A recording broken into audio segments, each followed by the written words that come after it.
بسم اللہ الرحمن الرحیم۔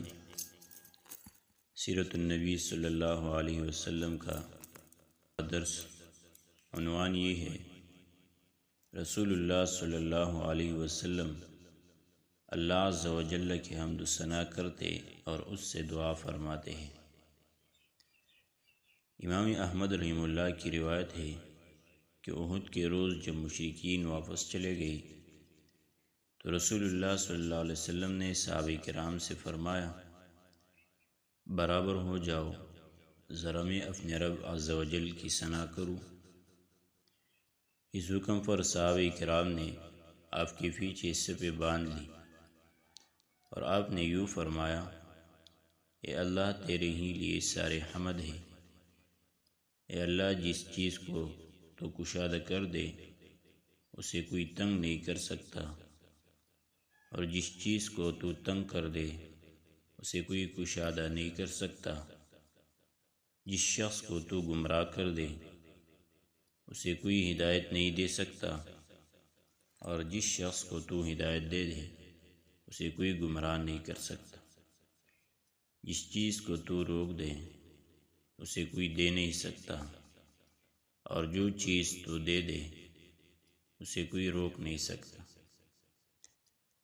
جس چیز کو تو دور کر دے اسے کوئی قریب نہیں کر سکتا، اور جس چیز کو تو قریب کر دے اسے کوئی دور نہیں کر سکتا۔ اے اللہ، ہمارے اوپر اپنے برکتیں، رحمتیں اور فضل و رزق پھیلا دے۔ اے اللہ، میں تجھ سے برقرار رہنے والے نعمت کا سوال کرتا ہوں جو نہ ٹلے اور نہ ختم ہو۔ اے اللہ، میں تجھ سے فقر کے دن مدد کا اور خوف کے دن امن کا سوال کرتا ہوں۔ اے اللہ، جو کچھ تو نے ہمیں دیا ہے اس کے شر سے، اور جو کچھ نہیں دیا ہے اس کے بھی شر سے تیری پناہ چاہتا ہوں۔ اے اللہ، ہمارے نزدیک ایمان کو محبوب کر دے اور اسے ہمارے دلوں میں خوشنما بنا دے، اور کفر، فسق اور نافرمانی کو ناگوار بنا دے، اور ہمیں ہدایت یافتہ لوگوں میں کر دے۔ اے اللہ، ہمیں مسلمان رکھتے ہوئے وفات دے اور مسلمان ہی رکھتے ہوئے زندہ رکھ، اور رسوائی اور فتنے سے دوچار کیے بغیر صالحین میں شامل فرما۔ اے اللہ، تو ان کافروں کو مار اور ان پر سخت اور عذاب کر جو تیرے پیغمبروں کو جھٹلاتے اور تیری راہ سے روکتے۔ اے اللہ، ان کافروں کو بھی مار جنہیں کتاب دی گئی۔ یا الہ الحق۔ مدینہ کو واپسی اور محمد و جاسفاری کے نادر واقعات۔ شہداء کی تدفین اور اللہ عز و جل کی ثنا و دعا سے فارغ ہو کر رسول اللہ صلی اللہ علیہ وسلم نے مدینہ کا رخ فرمایا۔ جس طرح دوران کارزار اہل ایمان صحابہ سے محبت و جاسفاری کے نادر واقعات کا ظہور ہوا تھا، اس طرح اثناء راہ میں اہل ایمان صحابیات سے صدق و جاسفاری کے عجیب واقعات ظہور میں آئے۔ چنانچہ راستے میں ان حضور صلی اللہ علیہ وسلم کی ملاقات حضرت حمنہ بنت جہش سے ہوئی۔ انہیں ان کے بھائی عبداللہ بن جہش کی شہادت کی خبر دی گئی۔ انہوں نے انا للہ پڑھی اور دعائے مغفرت کی۔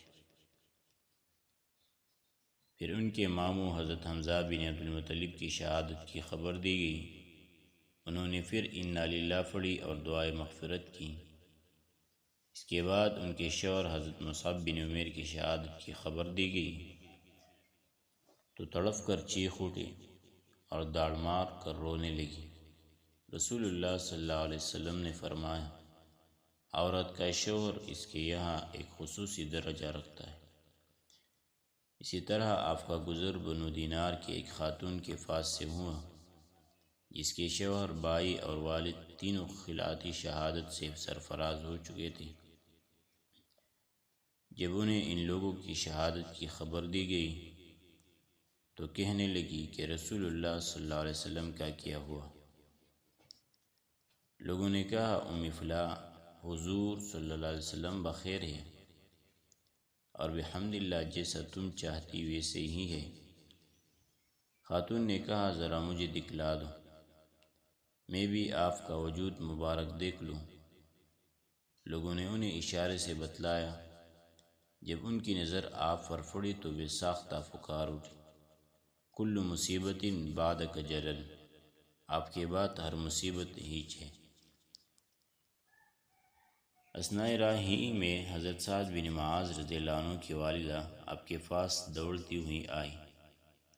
اس وقت حضرت سعد بن معاذ رسول اللہ صلی اللہ علیہ وسلم کے گھوڑے کی لگام تھامے ہوئے تھے۔ کہنے لگے، یا رسول اللہ، میری والدہ ہے۔ آپ نے فرمایا، انہیں مرحبا ہو۔ اس کے بعد ان کے استقبال کے لیے رک گئے۔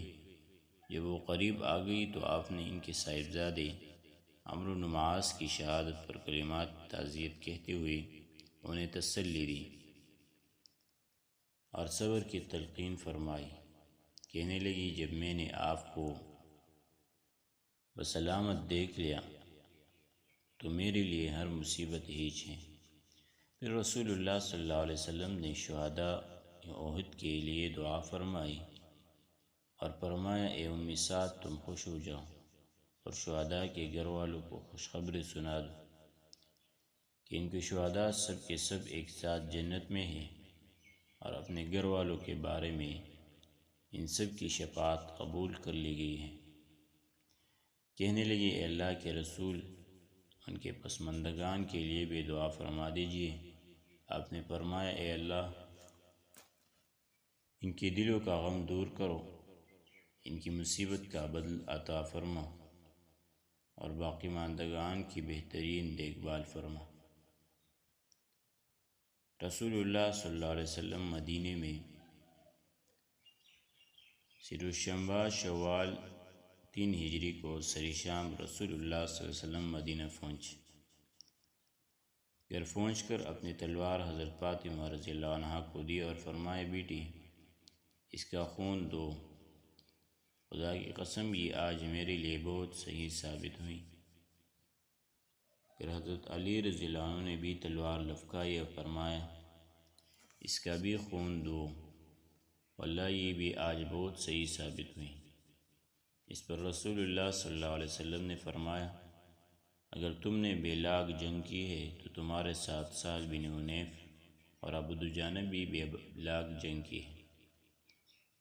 بیشتر روایتیں متفق ہے کہ مسلمان شہداء کی تعداد 70 تھی، جن میں باری اکثریت انصار کی تھی، یعنی ان کے 65 آدمی شہید ہوئے تھے، 41 خزرج سے اور 24 اوس سے، ایک آدمی یہود سے قتل ہوا تھا، اور مہاجرین شہداء کی تعداد صرف 4 تھی۔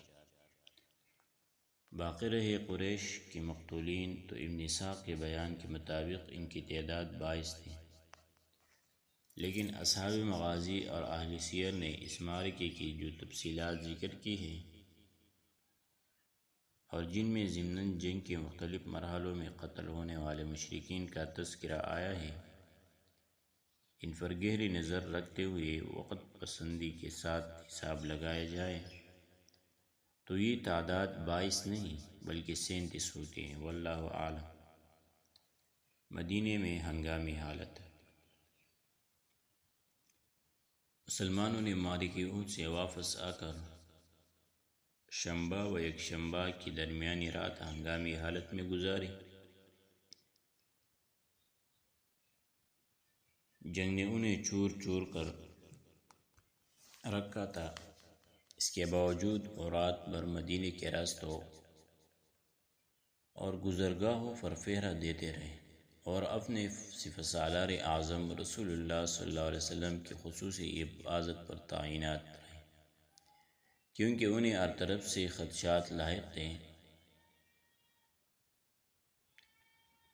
غزوہ حمراء الاسد۔ ادھر رسول اللہ صلی اللہ علیہ وسلم نے پوری رات جنگ سے پیدا شدہ صورتحال پر غور کرتے ہوئے گزاری۔ آپ کو اندیشہ تھا کہ اگر مشرکین نے سوچا کہ میدان جنگ میں اپنا پلہ بارے رہتے ہوئے بھی ہم نے کوئی فائدہ نہیں اٹھایا تو انہیں یقیناً ندامت ہوگی اور وہ راستے سے پلٹ کر مدینے پر دوبارہ حملہ کریں گے۔ اس لیے آپ نے فیصلہ کیا کہ بہرحال مکی لشکر کا تعاقب کیا جانا چاہیے چنانچہ اہل سیر کا بیان ہے کہ رسول اللہ صلی اللہ علیہ وسلم نے معرکہ احد کے دوسرے دن یعنی یکشنبہ 8 شوال 3 ہجری کو علی الصبح اعلان فرمایا کہ دشمن کے مقابلے کے لیے چلنا ہے، اور ساتھ ہی یہ بھی اعلان فرمایا کہ ہمارے ساتھ صرف وہی آدمی چل سکتا ہے جو معرکہ احد میں موجود تھا۔ تاہم عبداللہ بن ابی نے اجازت چاہی کہ آپ کا مرکب ہو، مگر آپ نے اجازت نہ دی۔ ادھر جتنے مسلمان تھے اگرچہ زخموں سے چور، غم سے نڈال اور اندیشہ و خوف سے دوچار تھے، لیکن سب نے بلا تردد سر اطاعت خم کر دیا۔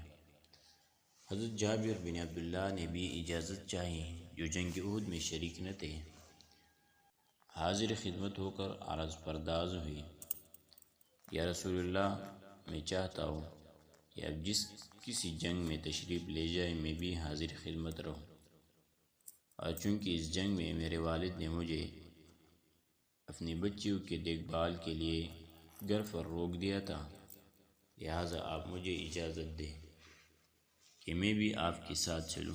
اس پر آپ نے انہیں اجازت دے دی۔ پروگرام کے مطابق رسول اللہ صلی اللہ علیہ وسلم مسلمانوں کو ہمراہ لے کر روانہ ہوئے اور مدینے سے 8 میل دور حمراء الاسد پہنچ کر خیمہ زن ہوئے۔ اثناء قیام میں معبد بن ابی معبد خزائی رسول اللہ صلی اللہ علیہ وسلم کی خدمت میں حاضر ہو کر حلقہ بگوش اسلام ہو، اور کہا جاتا ہے کہ وہ اپنی شرکی پر قائم تھا، لیکن رسول اللہ صلی اللہ علیہ وسلم کا خیرخواہ تھا، کیونکہ خزاع اور بنو ہاشم کے درمیان حلف یعنی دوستی و تعاون کا عہد تھا۔ باہر کے اس نے کہا، اے محمد صلی اللہ علیہ وسلم، آپ کو اور آپ کے رفقا کو جو ذکر پہنچی ہے وہ واللہ ہم پر سخت گراں گزاری ہے۔ ہماری آرزو تھی کہ اللہ آپ کو بعافیت رکھتا۔ اس اظہار ہمدردی پر رسول اللہ صلی اللہ علیہ وسلم نے اس سے فرمایا کہ ابو سفیان کے پاس جائے اور اس کے حوصلہ شکنی کرے۔ ادھر رسول اللہ صلی اللہ علیہ وسلم نے جو اندیشہ محسوس کیا تھا کہ مشرکین مدینے کی طرف پلٹنے کی بات سوچے گی، وہ بالکل برحق تھا۔ چنانچہ مشرکین نے مدینے سے 36 میل دور مقام روحا پر پہنچ کر جب پلاؤ ڈالا تو آپس میں ایک دوسرے کو ملامت کی، کہنے لگے، تم لوگوں نے کچھ نہیں کیا۔ ان کی شوکت و قوت توڑ کر انہیں یوں ہی چھوڑ دیا، حالانکہ ابھی ان کے اتنے سر باقی ہیں کہ وہ تمہارے لیے پھر دردی سر بن سکتے ہیں، لہٰذا واپس چلو اور انہیں جڑ سے صاف کر دو۔ لیکن ایسا محسوس ہوتا ہے کہ یہ سطح رائے تھی جو ان لوگوں کی طرف سے پیش کی گئی تھی، جنہیں فریقین کی قوت اور ان کے حوصلوں کا صحیح اندازہ نہ تھا۔ اسی لیے ایک ذمہ دار افسر صفوان بن امیہ نے اس رائے کی مخالفت کی اور کہا، لوگوں ایسا نہ کرو، مجھے خطرہ ہے کہ جو مسلمان غزوہ احد میں نہیں آئے تھے وہ بھی اب تمہارے خلاف جمع ہو جائیں گے، لہذا اس حالت میں واپس چلے چلو کہ فتح تمہاری ہے، ورنہ مجھے خطرہ ہے کہ مدینے پر پھر چڑھائی کرو گے تو گردش میں پڑ جاؤ گے۔ لیکن باری اکثریت نے یہ رائے قبول نہ کی اور فیصلہ کیا کہ مدینے واپس چلیں گے۔ لیکن ابھی پڑاؤ چھوڑ کر ابو سفیان اور اس کے فوجی لیبین تھے کہ معبد بن ابی معبد خزائی پہنچ گیا۔ ابو سفیان کو معلوم نہ تھا کہ یہ مسلمان ہو گیا ہے۔ اس نے پوچھا، معبد پیچھے کی کیا خبر ہے؟ معبد نے پروپیگنڈے کا سخت اعصابی حملہ کرتے ہوئے کہا، محمد اپنے ساتھیوں کو لے کر تمہارے تعاقب میں نکل چکے ہیں۔ ان کی جمعیت اتنی بڑی ہے کہ میں نے ویسی جمعیت کبھی دیکھی ہی نہیں۔ سارے لوگ تمہارے خلاف غصے سے کباب ہوئے جا رہے ہیں۔ احد میں پیچھے رہ جانے والے بھی آ گئے ہیں۔ وہ جو کچھ ضائع کر چکے اس پر سخت نادم ہے اور تمہارے خلاف اس قدر بڑھ کے ہوئے ہیں کہ میں نے اس کی مثال دیکھی ہی نہیں۔ ابو سفیان نے کہا، ارے بھائی یہ کیا کہہ رہے ہو؟ معبد نے کہا، واللہ میرا خیال ہے کہ تم کوچ کرنے سے پہلے گھوڑوں کی پیشانیاں دیکھ لو گے، یا لشکر کا ہر اول دستہ اس ٹیلے کے پیچھے نمودار ہو جائے گی۔ ابو سفیان نے کہا، واللہ ہم نے فیصلہ کیا ہے کہ ان پر پلٹ کر پھر حملہ کرے اور ان کی جڑ کاٹ کر رکھ دے۔ معبد نے کہا، ایسا نہ کرنا، میں تمہارے خیرخواہی کی بات کر رہا ہوں۔ یہ باتیں سن کر مکی لشکر کے حوصلے ٹوٹ گئی، ان پر گھبراہٹ اور رعب طاری ہو گیا، اور انہیں اس میں عافیت نظر آئی کہ مکے کی جانب اپنی واپسی جاری رکھی۔ البتہ ابو سفیان نے اسلامی لشکر کو تعاقب سے باز رکھنے اور اس طرح دوبارہ مسلح ٹکراؤ سے بچنے کے لیے پروپیگنڈے کا ایک جوابی اعصابی حملہ کیا، جس کی صورت یوں ہوئی کہ ابو سفیان کے پاس سے قبیلہ عبد القیس کا ایک قافلہ گزرا۔ ابو سفیان نے کہا، کیا آپ لوگ میرا ایک پیغام محمد کو پہنچا دے گی؟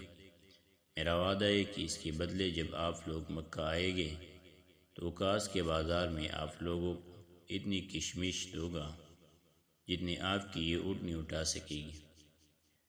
ان لوگوں نے کہا، جی ہاں۔ ابو سفیان نے کہا، محمد کو یہ خبر پہنچا دیں کہ ہم نے ان کی اور ان کے رفقا کی جڑ کاٹ دینے کے لیے دوبارہ پلٹ کر حملہ کرنے کا فیصلہ کیا ہے۔ اس کے بعد جب یہ قافلہ حمراء الاسد میں رسول اللہ صلی اللہ علیہ وسلم اور صحابہ کرام کے پاس سے گزرا تو ان سے ابو سفیان کا پیغام کہہ سنایا اور کہا کہ لوگ تمہارے خلاف جمع ہیں، ان سے ڈرو، مگر ان کی باتیں سن کر مسلمانوں کے ایمان میں اور اضافہ ہو گیا، اور انہوں نے کہا، حسبنا اللہ و نعم الوکیل، اللہ ہمارے لیے کافی ہے اور وہ بہترین کارساز ہیں۔ اس ایمانی قوت کی بدولت وہ لوگ اللہ کی نعمت اور فضل کے ساتھ پھل، انہیں کسی برائی نے نہ چھوا اور انہوں نے اللہ کی رضامندی کی پیروی کی، اور اللہ بڑے فضل والا ہے۔ رسول اللہ صلی اللہ علیہ وسلم اتوار کے دن حمراء الاسد تشریف لے گئے تھے۔ دوشنبہ، منگل اور بدھ یعنی 9، 10، 11 شوال 3 ہجری تک وہی مقیم رہے۔ اس کے بعد مدینہ واپس آئے۔ مدینہ واپسی سے پہلے ابو عزہ جمحی آپ کے گرد میں آ گیا۔ یہ وہی شخص ہے جسے بدر میں گرفتار کیے جانے کے بعد اس کے فقر اور لڑکیوں کی کثرت کے سبب اس شرط پر بلا عوض چھوڑ دیا گیا تھا کہ وہ رسول اللہ صلی اللہ علیہ وسلم کے خلاف کسی سے تعاون نہیں کرے گا، لیکن اس شخص نے وعدے خلاف اور عہد شکنی کی اور اپنے اشعار کے ذریعہ نبی صلی اللہ علیہ وسلم اور صحابہ کرام کے خلاف لوگوں کے جذبات کو برانگیختہ کیا۔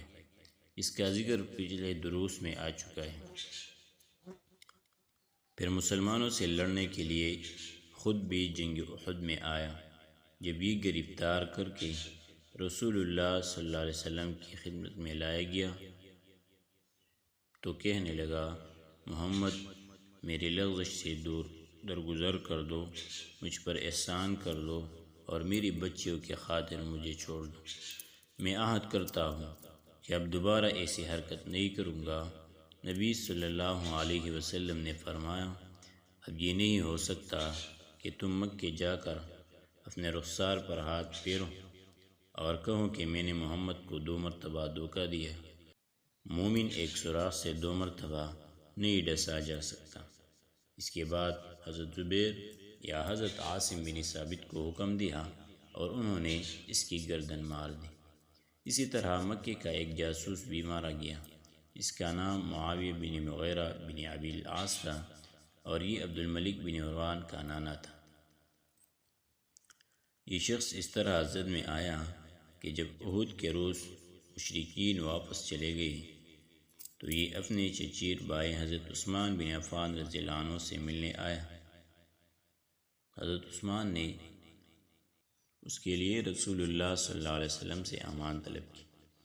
آپ نے اس شرط پر امان دے دی کہ اگر وہ 3 روز کے بعد پایا گیا تو قتل کر دیا جائے گا، لیکن جب مدینہ اسلامی لشکر سے خالی ہو گیا تو یہ شخص قریش کی جاسوسی کے لیے 3 دن سے زیادہ ٹھہر گیا، اور جب لشکر واپس آیا تو بھاگنے کی کوشش کی۔ رسول اللہ صلی اللہ علیہ وسلم نے حضرت زید بن حارثہ اور حضرت عمار بن یاسر رضی اللہ عنہ کو حکم دیا، اور انہوں نے اس شخص کا تعاقب کر کے اسے تہی تیغ کر دیا۔ غزوہ حمراء الاسد کا ذکر اگرچہ ایک مستقل نام سے کیا جاتا ہے، مگر یہ در حقیقت کوئی مستقل غزوہ نہ تھا، بلکہ غزوہ احد ہی کا جزء و تتمہ اور اس کی صفحات میں سے ایک صفحہ تھا۔